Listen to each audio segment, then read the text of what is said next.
You're listening to Strange by Nature, your guide to the strange, weird, unbelievable, and improbable wonders of the natural world.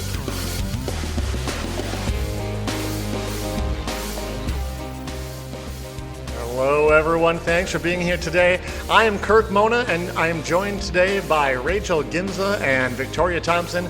We are all professional naturalists who together have scoured the world for weird and wonderful wonders just to please your mammalian brain's desire for novelty. Isn't that nice? Let's do this. Welcome back to the show, everyone. It's me and welcome. Kirk. Yeah. Oh, it's going to be great. We are getting closer and closer to the Halloween episode. It's next week, Kirk. Next week! Woo! I'm excited. Week with Victoria. It's going to be wild. Oh my God. I've got all my candy bought. I am ready to get a good sugar high and then talk to you about some weird stuff. Kirk, I talked about this last week. There's a number of fears that I have. And the fact is that I know you've had your topic picked for Halloween for months. And that I don't want to oversell it. You know, you don't want to oversell it, but that makes me nervous. It shouldn't. When I was searching for a topic and I was like, oh, this is really cool. And I was like, you know what'd be even cooler? Saving this one till Halloween. Ooh. It's just a wild time. I think it does not involve any like megalophobia of the ocean, so you should be okay. That's good. I think I figured out my topic for next week, and I feel like I should apologize now. Anyway. Oh dear. Well, we'll get there when we get there, I guess. We will. What do you have for us this week? Yeah, so I am getting us started this week. So, Kirk, imagine, if you will, that you are a gall wasp. Now, done. Beautiful. You're in the southeastern United States. Mm-hmm. You're a parasitic wasp, as all gall wasps are, which, Correct. By the way, on a complete different side note, how have we not really talked about galls on this podcast yet? That's a good point. I feel like we have, but we haven't. Yeah, we should do a deeper. I think wasn't galls what Michael Hawk talked about when he was our guest on the show? Ooh, you're right. He did. I think he did. Yep. There it is. That's why. But we should talk about them more because wild. Anyway. Yeah. So you in particular, you are a oak gall wasp. So sweet. Right? Super fun. But you're a particular kind. So instead of going for a leaf and leaving a little gall on the leaf, you actually burrow a little bit. You carve a little tiny wooden chamber for your egg inside of the bark of the tree. Oh, okay. Then you leave it in the tree. Allow the tree to manifest around it. Create that gall on the bark of the tree. And you leave. Unbeknownst to you, you allow a horror story to begin. Oh, do I? You do. Do tell this story. Unfortunately, without your knowledge, a different wasp has laid an egg in that same chamber after you had left while you were busy. And it is hatched into a little larva, this little egg. And it was waiting for your egg. Oh. I know. So this little larva of this other wasp. Right. Then tunnels and burrows into your larva, into your wasp. Of course it does. Yes. So is it smaller then? It is. The larva's smaller. Yes. Okay. So I lay an egg which turns into a larva, but there was already a larva in there. Mm-hmm. And then this smaller larva burrows its way into my larval child. Yes. What happens next cannot be good. So this secondary parasitic wasp burrows into your larva, and it takes over its mind. Of course. Go on. Because remember, this is a gall wasp. So Yeah. gall wasps, how they work it is a parasitic wasp, but it causes the plant to create a gall around it. So it causes the plant to create a bunch of like plant material around it. Rachel. And just wait, Kirk. Oh And no. it's worse than you think it is. But the I'm plant, not sure it is. the plant will go around and like it creates like a little like bump on the tree. Okay, that's what a gall is. Yeah. Yeah. Uh-huh. This little wasp takes over the mind of the gall wasp and causes it to start tunneling through the bark of the tree to freedom. Okay? Because this little wasp wants to be out of the tree. So it causes this little wasp to want to get out, even though it's not necessarily fully developed yet. It's not quite ready, but it will be soon. But it causes it to drive out and keep like a premature emergence. Okay. And part of the reason behind this is because this secondary parasitic wasp is not able to burrow out of the bark on its own. It doesn't have the capacity to do so. So it convinces its host to do it for them. And then it makes the oak gall wasp drill a hole that is too small for the gall wasp to use to escape. Okay. Makes it wedge itself in to this too small hole. All right. And then the parasitic wasp consumes the gall wasp from the inside out. As they are wont to do. You sure you didn't come to the Halloween episode 1 week early, Rachel? Oh no, next week's is worse. Okay. Oh God. Okay. And then it emerges from the forehead of the gall wasp into the world. Right. Because what else are you going to do but that? I will admit that's actually less worse than what I thought you were going to say. So good. Now, but I have I know too much about the horrors of nature, so it's probably. I'm like, what's the most horrific thing I can think of? But okay. Yeah. So this particular, this particular wasp, Eurytus set. I got the Latin down. Was actually described in 2017, and it. Oh wow. So it's a pretty recent discovery. Oof. And it is actually a really pretty wasp. The adult wasp is like a metallic green or turquoise, and it's really iridescent. And depending on the age, like it can have some slightly different colors and everything. But they're really, as you can imagine, really, really small. Like the females are 1.6 to 2.3 millimeters in length. And the males they gotta are be tiny. Yeah, and the males are even smaller. With their max being anywhere from 1.2 to 1.6 millimeters. Wow. Kirk, the name of this wasp is the Crypt Keeper wasp. Amazing.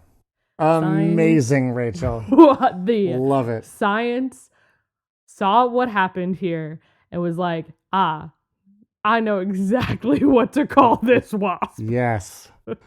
It literally causes the gall wasp, and it only parasitizes one particular gall wasp in southeastern United States, and it literally causes them to make their own crypt and then crawls out of their forehead to then go out and find another little hole, find a mate, find a hole that a gall wasp has made, lay an egg in there, and then depart. Wild. Awful. That is something. Yeah. So I mentioned it earlier that they're not able to, like, if they had to make their own, say, like the gall wasp doesn't lay an egg and or their offspring doesn't survive, right? Right. If they had to make their own exit tunnel, try to get through the plant tissue, they're actually 3 times more likely to die than those who have a host. So, like, it's really interesting. Wow. Obviously it's a parasite, right? Because it needs, the host doesn't need it, but it needs the host in order to escape this particular space.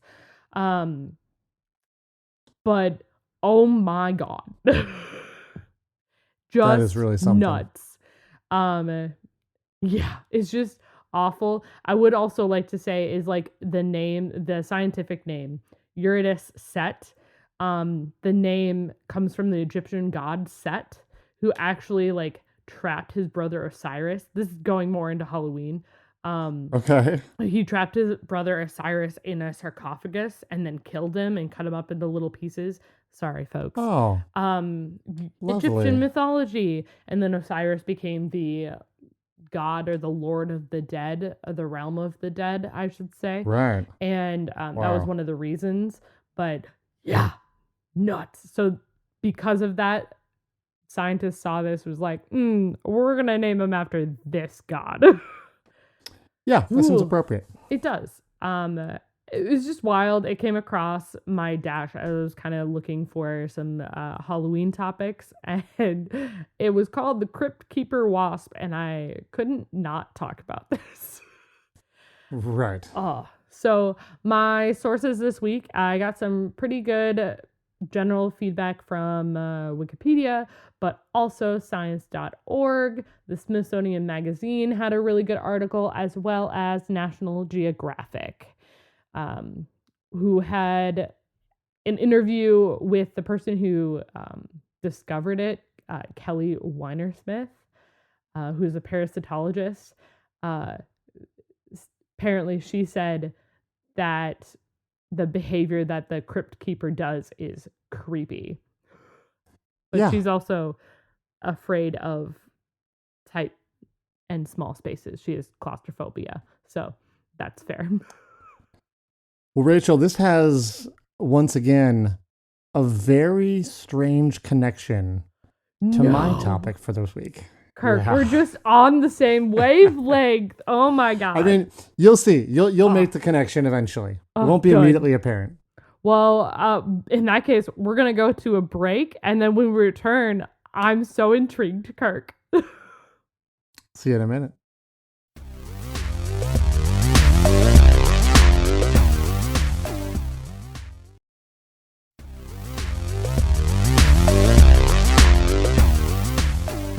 Okay, Rachel, we're back. Back in 2010, a new species of fungus was found in Malaysia and described scientifically by American mycologist Dennis E. Desjardins, Kabir Peay, P-E-A-Y, and Thomas Bruns.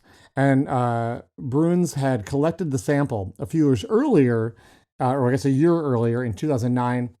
It was a very strange fungus with like a sponge-like quality, and they were eventually able to decide that it belonged to a new genus of fungi that had just been described a year earlier called Spongiformia. So pretty good name for the sponge-like fungus. The only other known Spongiformia has been discovered in Thailand, and so it was called Spongiformia thailandica. And again, this one was discovered in Malaysia, in part of the Malay Peninsula there. So the natural and most obvious choice would be to call it Spongiformia malaysia, or maybe Spongiformia melania, which is a species of epithet that's been used for things from there in the past. But no, right. That's not what these brave researchers decided to do. They went a different route, and they named it Spongiformia squarepantsii. Squarepantsii? Uh-huh. Spongiformia squarepantsii. After SpongeBob SquarePants. Oh my God. I was going to give you a little time, see if you picked up on that. I was like, wait, Squarepantia? I'm like, Yeah. no, they wouldn't go there. It's like you're being a square. It's like the I'm normal, sorry, like it's- regular, like it's like you're being a square. It looks like all other kinds of Yeah. sponge mushroom fungus. And I'm sorry, I said it wrong. It's square pantsy. Square pantsy eye. Square pantsy, not square pantsy eye. Sorry, Oh. square pantsy eye. So, That's look, in worse. honor of that choice, I present to you this week a bunch of times that scientists have chosen humor when assigning scientific names to plants and animals. And I guess to fungi as well. So it kind of ties into your topic with Yeah. funny names. And to be fair, I want to point out that I'm going with intentionally funny names. Oh, yeah. Like where they knew what they were doing. Unlike English ornithologist Henry Seebohm, who in 1881 completely unironically and with no hint of satire decided to name the Tibetan blackbird Turdus maximus. That one was unintentional. All right, so But it's so with that out of the way, let's do some that were funny on purpose. So we're starting off a little slow here, but in 1753, we're going to start with Carl Linnaeus himself, the guy that invented. That's Good. Oh, you have I to add speak that English to the good. Kirk. You have to add that to the dictionary. Yeah, no, I'm not going to do that.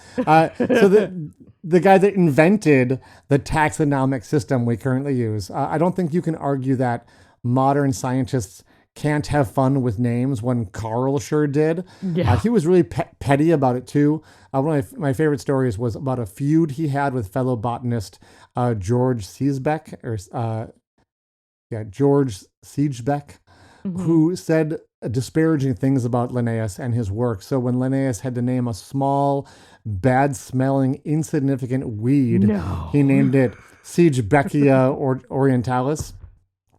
And being super petty, he didn't just do that. He actually collected up a bunch of the seeds and sent them to Siegebeck, but labeled them cuculus ingratus, meaning ungrateful cuckoo. So apparently there was some bad blood between the two of them. But Wow, what Linnaeus shade. also gets into this week's list because in 1753, he thought it was a good idea to give the common stinkhorn mushroom the Latin name Phallus imputicus, literally meaning unashamed penis, which, to be fair, if you've seen a not stinkhorn mushroom, well played, Linnaeus, well played. Yeah, he saw what he saw. He knew. So once he had established the binomial system for naming plants and animals, others decided to join in on the fun. I'm going to jump all the way up to the 1980s, though. In 1980, Paul J. Spangler described a new beetle endemic to Brazil. This was in 1980.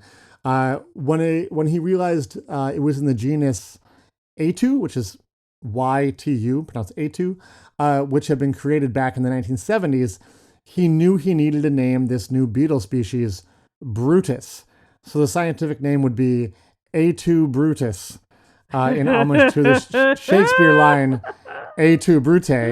I really wish he'd named it that's Brute so instead of good. Brutus. Maybe there's some reason he couldn't. So that's from Julius Caesar, the Shakespeare play. Sticking with beetles, things started to heat up with the creation of the beetle genus Agra. So that when we got to 1985, the species Agricadabra could be named by entomologist Terry Irwin, which I think is amazing. That's so good. This same genus also gives us the beetle Agrophobia, also thanks to Irwin. Love it. This guy has named a prolific number of beetles in this genus, and many of them are strangely named. I think he was just kind of running out of things to name them. They aren't all puns. They're just references to like stuff he likes. So you got Agra Smurf, Agra Yeti, Agra Sasquatch, Agra Schwarzeneggerii, and even This man should meet our mutual friend Brett. yes, they would get along, and even Agra Yoda. Further cementing should the meet fact that Brett. they would get along. Now, speaking of Star Wars, in 2005, Samuel Turvey was studying trilobites from China, and he created a new genus called Han after the Han people of the region. He then named the only known member of that new genus, the species name Solo. Yep. So the fun genus species name is thus Han Solo. He gave justifications for why he named it that, like in the paper, but I guess he later did admit, yeah, a friend dared me to name a species after a Star Wars character, so that's what I did. I love scientists. Yeah, it's really great. So not to just do insects, though, in 2009, researcher John Stanisic, I believe it is, got to name a species of Australian air-breathing land snail. And this was just a few years after the tragic death of the crocodile hunter, Steve Irwin. And the world would sadly never again hear him exclaim, "Crikey!" Right. So John decided to name this snail Crikey Steve Irwinii. Oh. Which is just that's sweet. Amazing. That's so good. Yep. Entomologist Neil Evenhuis is known for punny names. And in 2002, he named a little fly the Pizza Pie, which, well, that was pretty good. Although I did see someone online trying to argue that it stood for piece of pie. And I'm like, there's no, it's got to be like pizza pie, right? Like, it's pizza pie. Pizza pie. Like, it's pizza pie. But that's a great one. And I guess he's done a bunch of kind of silly ones. Insects and entomologists in particular really are like into the weird. So some people are like, oh, that's too silly. You can't do that. And entomologists are like, come on, we work with insects. Of course, it's going to be weird. Well, I mean, also there's so many insects. Like there's so many. There's so many. Have fun with it. So insects are popular for weird names. And another fun one, you wouldn't realize at first is a weird one, was a moth discovered in Costa Rica in 1999 and called Eubetia bigole. And you kind of go, that doesn't sound like a funny name at all. But apparently that species part bigole, you think, oh, is that some sort of Latin for something? No. If you look at the wing of the butterfly, it's just got a big old letter A on it. So big ole. Big old A. Big old A. That's literally the sort of faux Latin on the name there, which I think is great. That's so good. Like I said, it's not just insects. We also have, even in the world of herps. So 2019, the herpetologist Mark Sherriz named a very small frog. It turns out to be in the genus Mini. So this small is called the Mini Ature. Which is amazing. I will point out, there are some other closely related frogs also in the Mini genus. We have Mini Mum and Mini Skule. That's so good. Fantastic. Oh, love it. I love it when people stick with a theme. Yeah. There's a lot of other ones to choose from, but I'm going to kind of wrap things up with a very recent one. Bo Liu and Feng Zhang described just this year in 2024. This is one of the newest ones. A new species of spider. And they decided that the best possible scientific name would, of course, be Hot Wheels Sisyphus. I heard about this. Okay.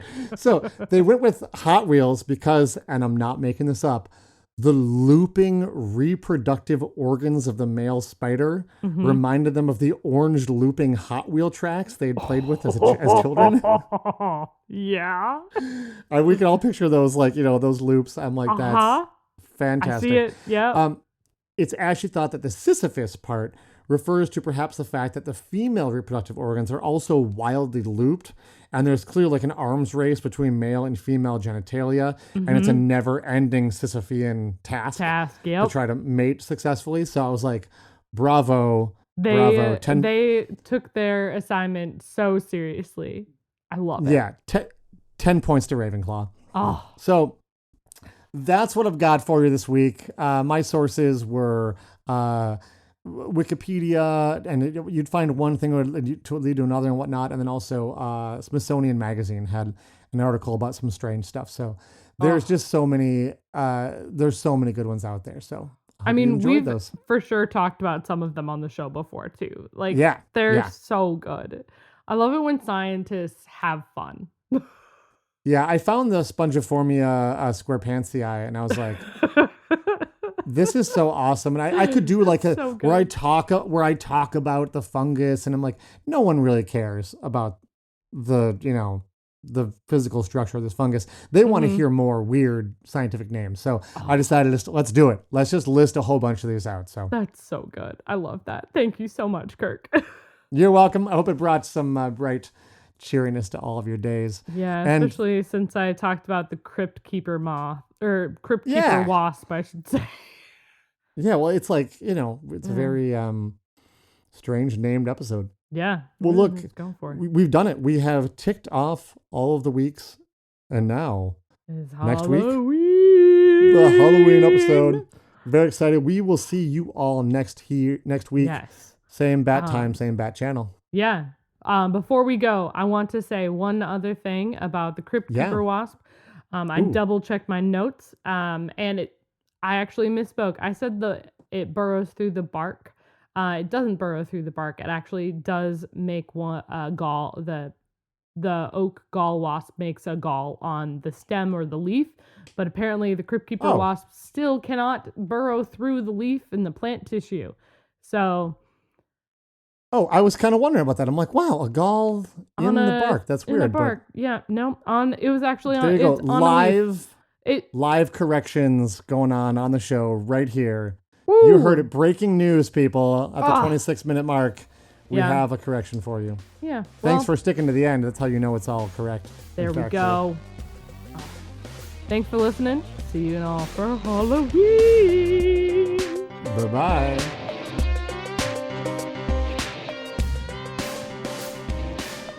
Thanks everyone for listening to today's show. Be sure to subscribe. New episodes drop every Wednesday, and we love sharing this strange world with all of our listeners. If you would be so kind as to leave us a 5-star review, that would be great. It lets other lovers of the strange discover the show. You can reach out to us on social media by searching for Strange by Nature Podcast on Twitter, Facebook, and Instagram. You can send us an email as well. Our address is contact@strangebynaturepodcast.com. If you want more information about the show, you can also check out our website, which is strangebynaturepodcast.com. Until next week, get outside, stay curious, and embrace the strange.